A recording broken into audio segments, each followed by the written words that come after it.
Welcome back. So in this short video, I'm going to talk about the art of the possible in machine learning. So specifically trying to give you case studies of the development of the capabilities of machine learning over the last 10 years, and this kind of moving goalpost of what is easy, medium, and hard in the field of machine learning. So we call this the art of the possible. This is continually unfolding, continuously changing. And what I'm going to do is go through a number of little vignettes and examples of problems that used to be hard for machine learning and now are easy, and set up some of the problems that are still hard that we hope will be, more possible to solve more easily in the future. So I'm going to jump right in. This is, broadly speaking, we're talking about general topics in applications of machine learning, so image sciences, audio sequences, natural language processing, not so much engineering applications, but we'll get to those soon. So there's this nice XKCD comic. When a user takes a photo, the app should check whether they're in a national park. This is an idea for an app someone's thinking about. Okay, so the programmer says, sure, easy, geospatial lookup, give me a few hours. Okay, so easy to tell from a photo whether or not they're in a national park. And the app should check whether the photo is of a bird. Okay, I'll need a research team and 5 years. So this is a joke that, some problems are trivially easy if you have the right data, if you have this kind of geotag. Other tasks might be full-on research level projects, 5 years and a team of researchers. Now, what's funny is that this comic is not that old, and when this comic was made, telling whether or not the photo has a bird in it was a hard problem, a hard research problem that would need a team and 5 years. Now, telling if a photo has a bird in it is trivially easy. This is commodity, off-the-shelf machine learning. It's in all of our phones right now, basically. So in a very short amount of time, this comic becomes more interesting in that meta sense. But that's really what I want to get to today, is what are things that are easy, medium, and hard, and things that are easy now might have been hard only 5 years ago. Okay? So facial recognition and image recognition in general is one of these fields that in the last 10 years has went from being kind of the frontier challenge to being a solved problem, broadly speaking, in machine learning. So you can very accurately tell if an image has faces, and you can classify who those faces belong to.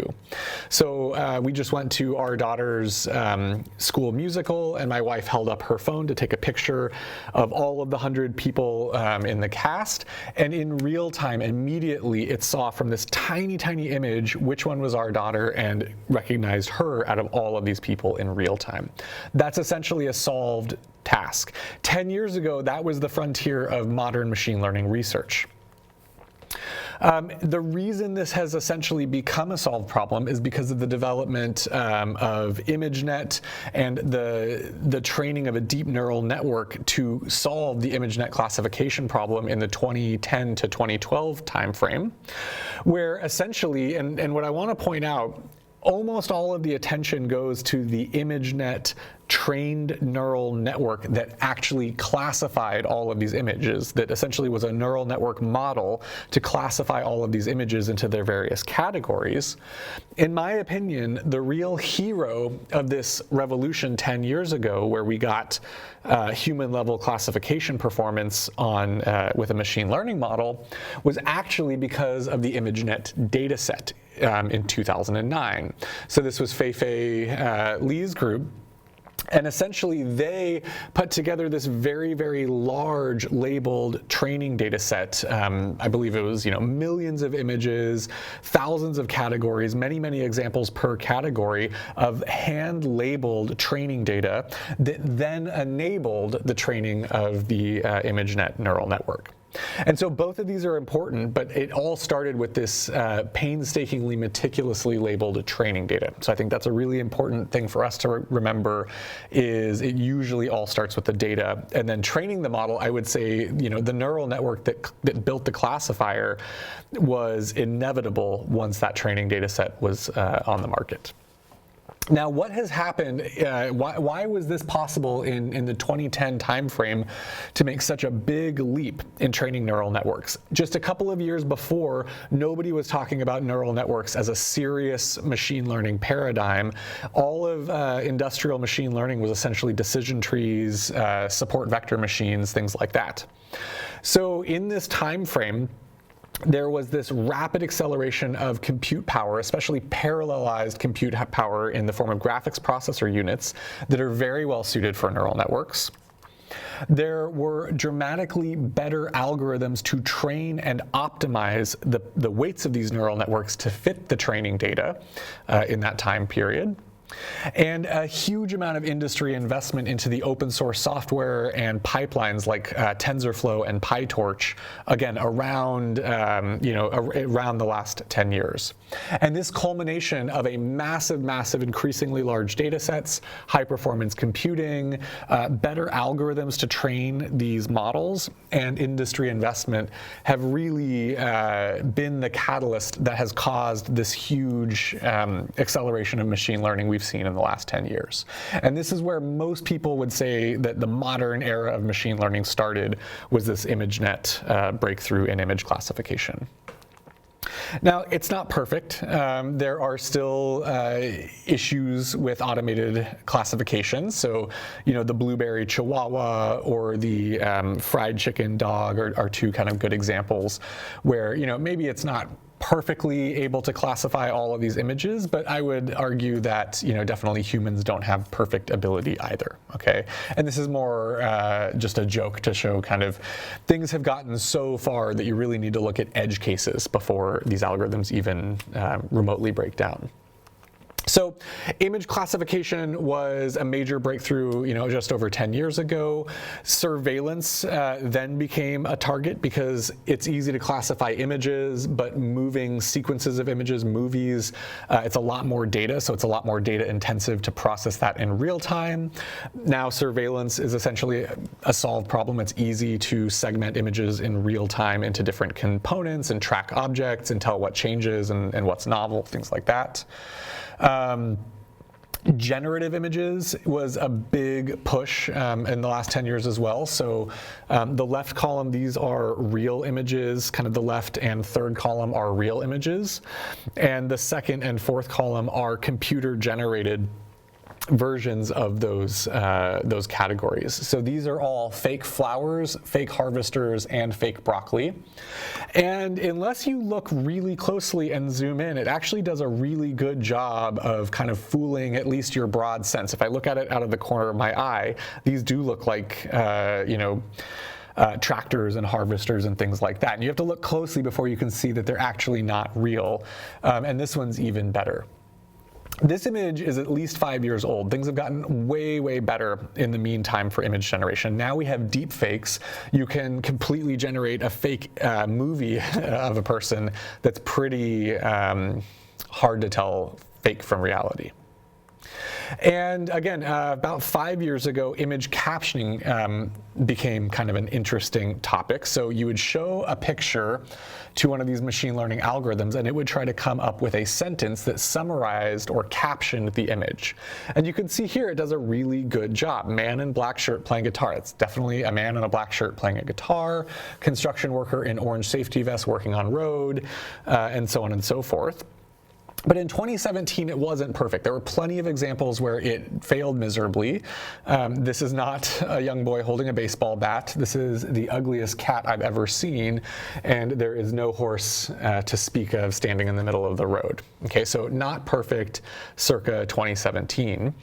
But again, in that last 5 years, something that was hard has become dramatically easier to the point that this is almost a solved problem, and we are now working on the inverse problem. So taking a prompt or a sentence, machine learning algorithms like DALL-E can now generate very compelling original images that fit that caption. Okay, so DALL-E 2, I started playing around with this, over the summer, just typing in random prompts, and I didn't do anything special to get these amazing images. So guitar monster and a cat submarine chimera, these are the images that DALL-E generates just from those prompts. And I'll point out there are two N's here because my old laptop, the N key stuck. So I think that the double N is essential for the texture of this guitar monster. But all joking aside, if you think about how impressive this is, right? This is a very cool artist rendition of a monster playing the guitar. Notice that the guitar is also a monster. It's really a guitar double N monster. Very, very cool. So something that was unthinkable 5 years ago is now commodity, right? You can log on to DALL-E 2 and do this yourself right now today.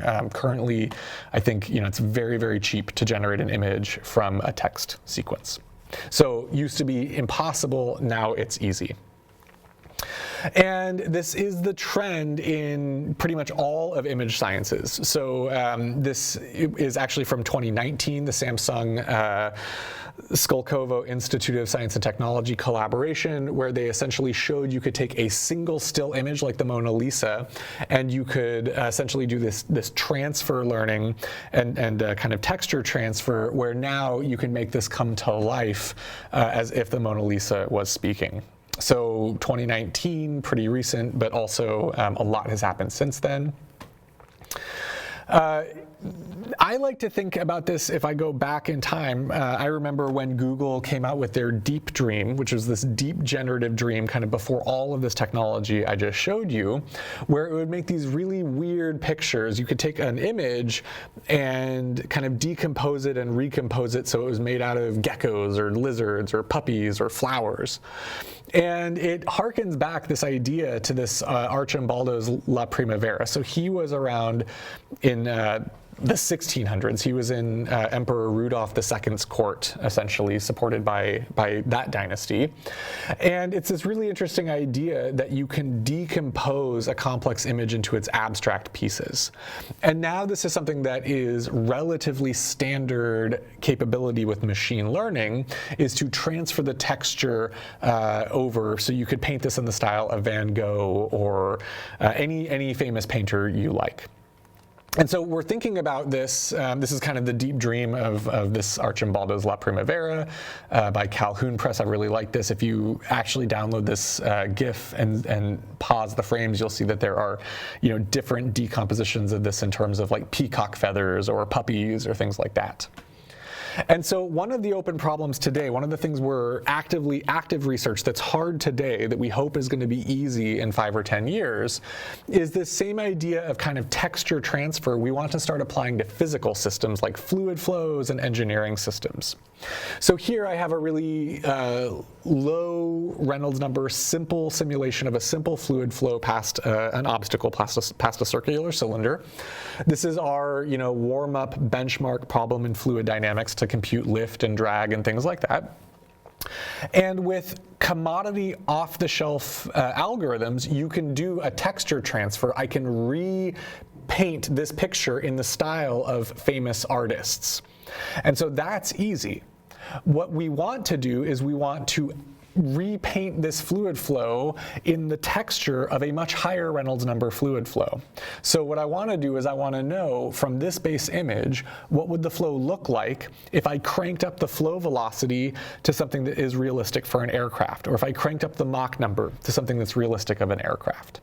That's much harder to do. And we not only want to do it so it looks good to the eye, we want it to be quantitatively accurate as well. So for example, we want mass momentum and energy to be conserved when we do this style transfer.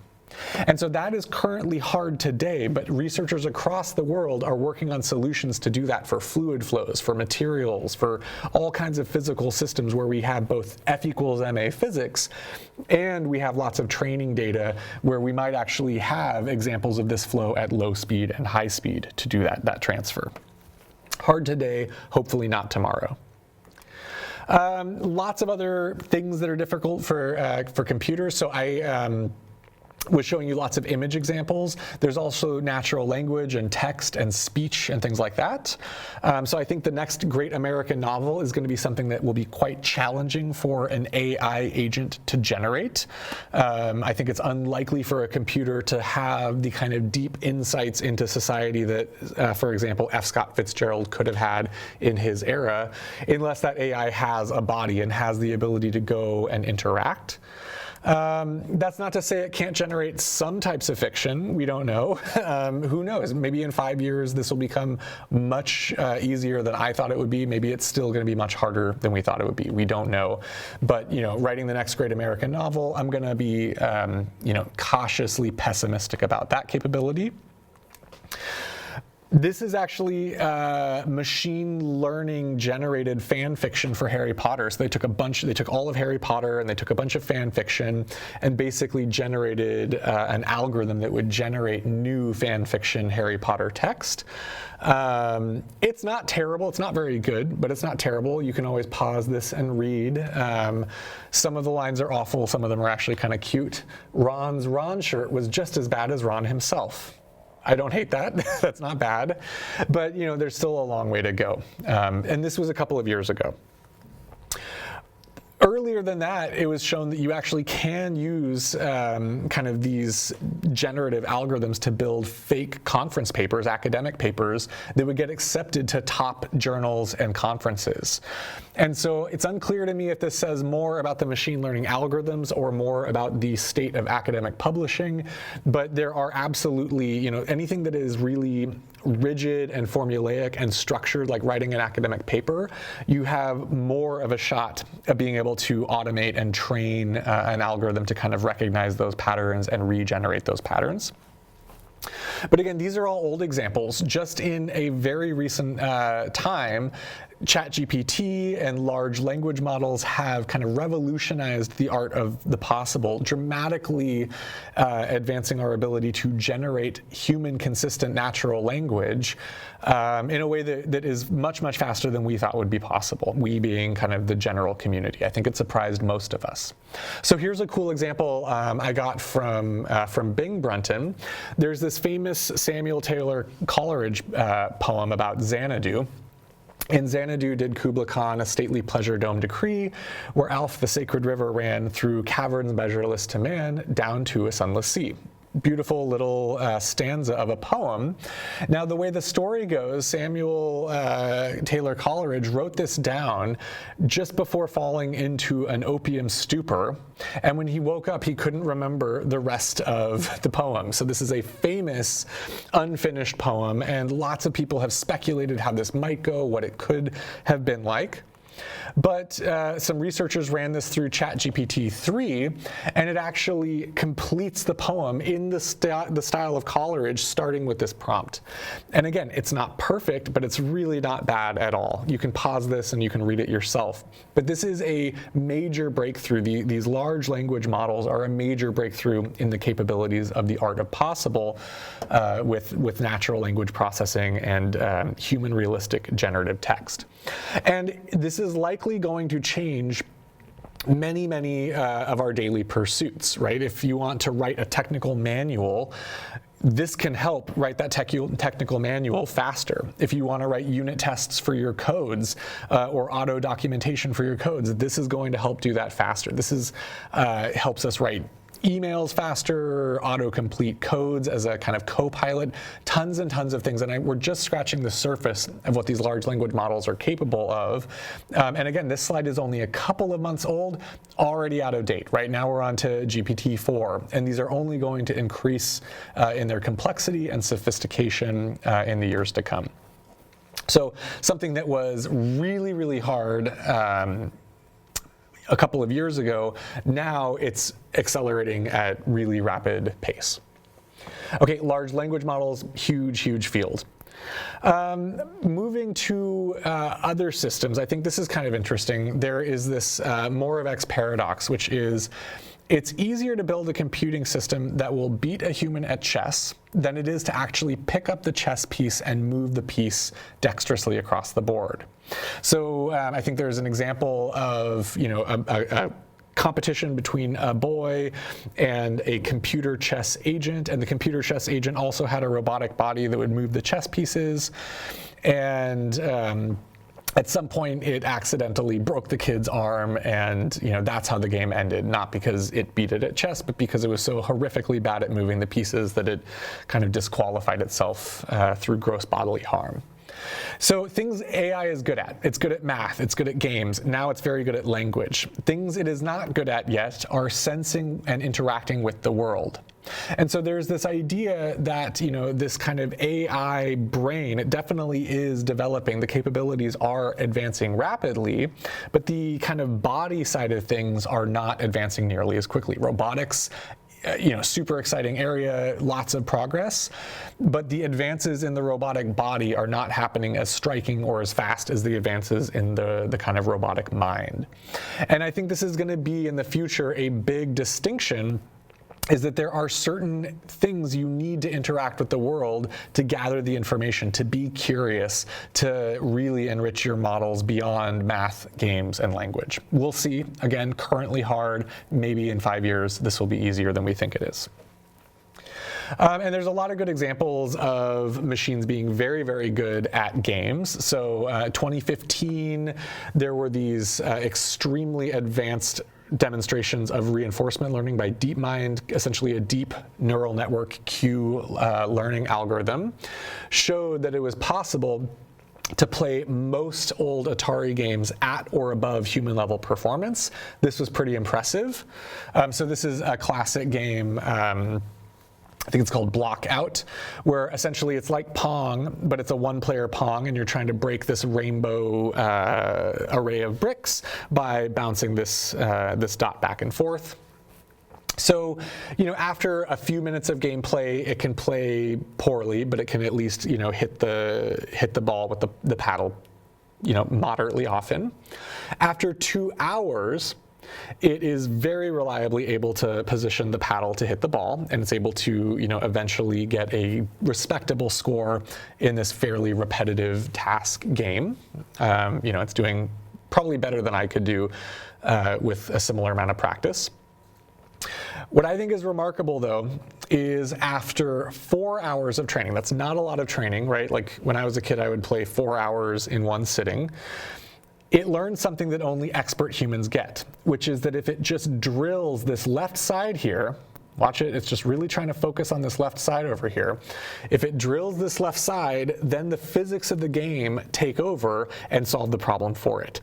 That is, in my opinion, an actual kind of interesting, innovative leap in the learning process. That's a weak form of intelligence when you learn kind of the physics of a system and how to help it assist your goals. Reinforcement learning in general is a really exciting area, lots of progress. This is not going as fast as many of the other fields, but humans no longer can beat computers at chess or Go because of reinforcement learning. Reinforcement learning is getting to the point where it can help us in robotic scenarios as well, in robotic control systems. So this is a form of imitation learning, where essentially the robot is trying to do this catch a ball in a cup maneuver. And with a little bit of human guidance and a number of repetitions, here's the policy after 15 trials, it can actually do a decent job. It can get close to catching the ball in the cup. After 25, I think it's something like after 50 or 100 trials, it'll actually be able to get the ball in the cup. It's not perfect yet, but that's actually pretty close to what I would call human level learning rates. If you give a ball and a cup to a 7-year-old, I bet it's going to take them 50 or 100 times before they reliably can learn how to get the ball in the cup. Now, they're not going to have to be against a white background with a high-resolution camera mounted perfectly. They're going to be able to do this while they're, walking down the street or in a new environment, but still baby steps for the robot. And there's plenty of examples. For every example of a new innovative reinforcement learning algorithm actually working on a game or on a robot, there are a million examples of things failing. This is 2015, so there has been a ton of progress. Boston Dynamics is way better than it used to be. But robots are hard. Robots are one of these very challenging cases, especially for machine learning. We'll talk about this later. Systems like Boston Dynamics are largely physics-based models, painstakingly tuned. Learning algorithms struggle in robotics, and in the last 5 years there have been major advances, so it's not all just falling over when it tries to open a door. But I just want to remind us that a very short time ago this was an impossibly hard challenge, and the field is moving very rapidly. It's getting a lot better, but there's still a long ways to go. Good. So we've covered images, we've covered language, we've covered robotics and games. I just want to point out there are some things that are always going to be hard. They are mathematically hard, and there's no way around it. So predicting chaotic systems, there are limits to what we possibly can do, regardless of how good the model is, to how well we can predict the evolution of a chaotic system, like the path of a hurricane, or like what the weather is going to be like next Thursday. These things are kind of hard by the mathematics and the physics of the situation. And so there is a bound on how good you can do given certain measurement fidelities and things like that. There's also caveats. Sometimes there are unexpected consequences to our machine learning models. So this is just a kind of cute example I found where, on Amazon, let's say you want to buy this item. I'll let you imagine what this item is, and it automatically suggests that you probably want magnesium ribbon and aluminum powder in addition to this item. Now I can tell you from my checkered past that this is a suggestion for the recipe to thermite. So, and the reason is because this was a pattern that was in the data. Enough people that bought this were actually going to make thermite that this algorithm suggests for you, hey, maybe you want to be making thermite, without thinking about the consequences. So there are certainly other dimensions to this easy, medium, and hard. There are things like, can we put, guardrails on these technologies so that they don't give us unethical or dangerous solutions. This is especially topical now in the ChatGPT and large language model realm, where there are real issues with having these language models be as eloquent and compelling as a skilled human. What could go wrong with that? Okay, that's something we're working on now. But I think that understanding just the landscape and the context of what is easy, medium, and hard, how fast these have changed over the last 10 years, and what are the current challenges we face today, I think that gives us a good chance of understanding how we can use these technologies, where we need to develop these technologies, and what are some of the ethical and kind of safety critical ramifications of these technologies. Maybe just a parting thought for the engineers in the audience. For me, one of the big, exciting frontiers in this machine learning research is taking all of these technologies that have been developed for things like image sciences and language models and transferring these over into the world of physics. Systems governed by F equals ma, systems that have rules and guidelines like aircraft or automobiles. And for me, that's a really, really exciting next task, is advancing machine learning to solve scientific and engineering challenges. So, of course, that's my personal prerogative, and that's where my lab works on our research, but I think that is going to be a really compelling set of examples in the next 5, 10, 20 years. All right, thank you.